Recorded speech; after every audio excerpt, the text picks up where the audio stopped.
Okay, so we're going to do some shooting now. The skirmishers closest to you, this side on the right has one dice on top. That means that they only get one shot. They are going to be at medium range. The skirmishers on the left, they have two markers there indicating they get two shots. I'm going to put both of those shots at medium range. Skirmishers in the middle, again, two shots for the big block, the big line, and only one shot for only the front rank on the second kind of block of three. And then the third block of three, it's the same dealio. Those guys actually get two shots because they did not move forward that far. But again, the range is going to be fairly far for both of those. This is where it gets kind of fiddly with Bath, is that depending on whether the shots are taken during short range, medium range, or long range, it changes the multiplier, and that gets a little bit fiddly when you're talking about potentially up to 3 shots. So I think Chainmail got it right by simplifying some of this wonkiness. But let's do some dice rolling and see what happens. There are also questions in this rule set about who goes first. Generally, unless you've got a bowman with 3 shots, the 3-shot bowman always gets the first shot, and then you interleave, depending on how the dice rolls go, the other shots going back and forth. But in this case, we've got only one circumstance where it's one circumstance where it's two circumstances where it's 2-on-1. So the ones that have 2 shots will get their shots off first, and then we will dice for the second volleys. Okay, I'm not going to cheat the viewer. I have made the dice rolls and I've figured out what the priority of firing is. And now I'm going to let you watch me try to work through this with the fire effectiveness, the multiples. Some of these are going to be long range shots actually, and some medium. No short range shots. So this side could fire twice. Their first shot was at long range, which was a 2. They are regular troops. Long range is 1/4 of 2 rounded down, which is going to be basically no casualties for that shot. The second shot for both of them, he again gets the first shot. This is at medium range, doing half. Total on the dice is 10. That divides down to 5. So that will be 5 casualties unless this guy makes his saving throws, which it's important to do the saves now because he may not have enough to do 2 dice worth of rolling. We'll talk about that in a minute. So what did I say? We've got 5, and we've got to do the saving throw. The saving throw table is fairly complicated. This is going to be light troops, light foot versus a short bow. They save on a 5 or a 6, so I need 5 dice to save. I guess I'll just roll them one at a time. They save on a 5 or a 6. So that's 1 save, 2 saves, 2 saves. So instead of 5 casualties, they're going to take 3 casualties.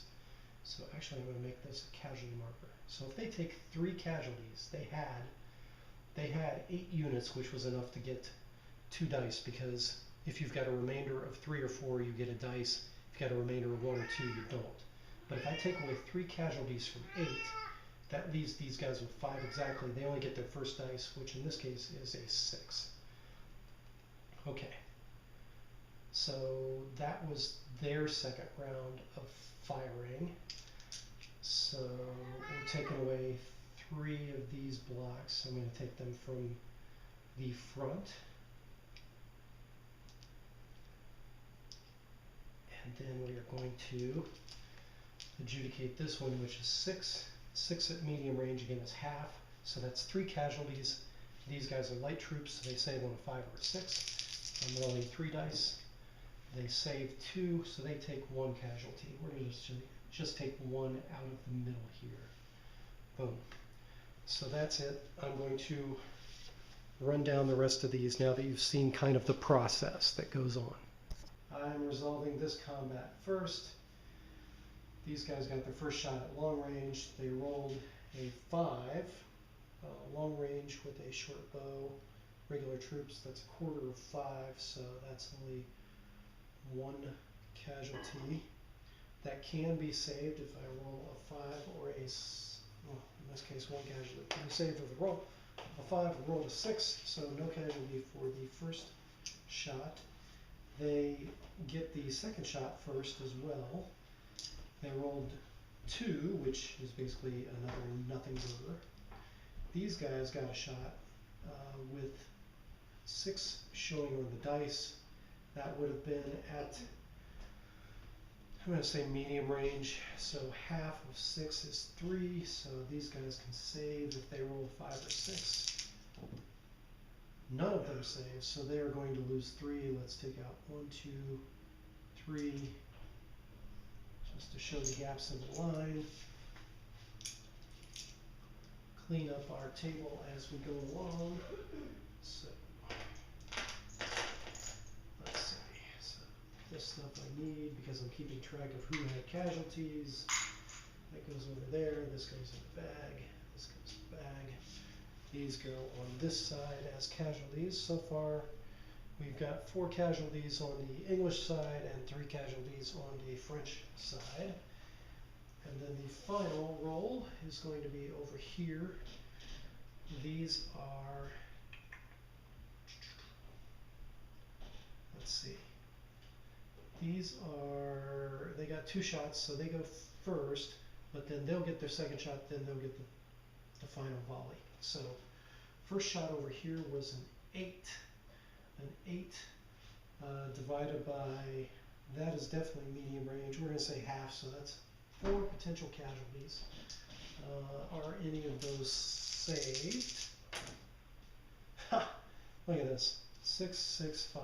These guys are rolling on fire, so they lose 1 casualty.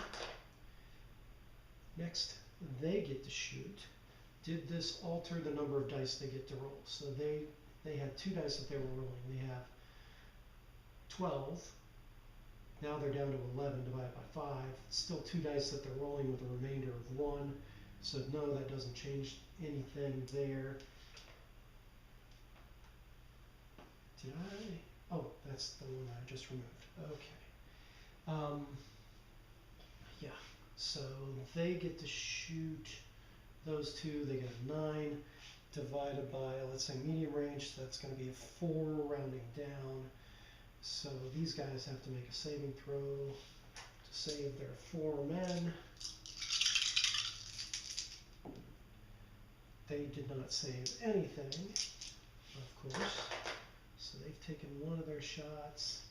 These guys are losing 4. We're going to just make it 1, 2, 3, 4. Leave some gaps in the line.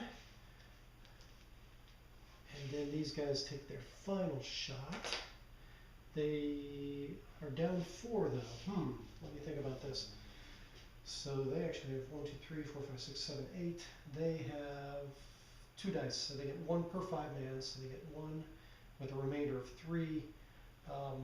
3s and 4s get you a dice, so they do get to roll 2 dice. They rolled 6. Half of that is 3, so they're going to inflict 3 casualties unless the skirmishers on that side can save with a 5 or 6. And again, they save 1 and lose 2. So that firing is done.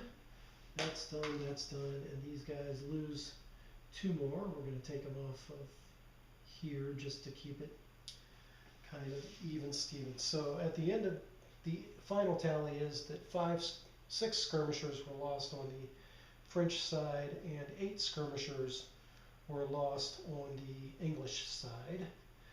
So quite a not bad. This actually rolled pretty well once you understand the order. You kind of have to do a little bit of sorting in front of it, but then running through it is not, it's not horrible. It's not horrible.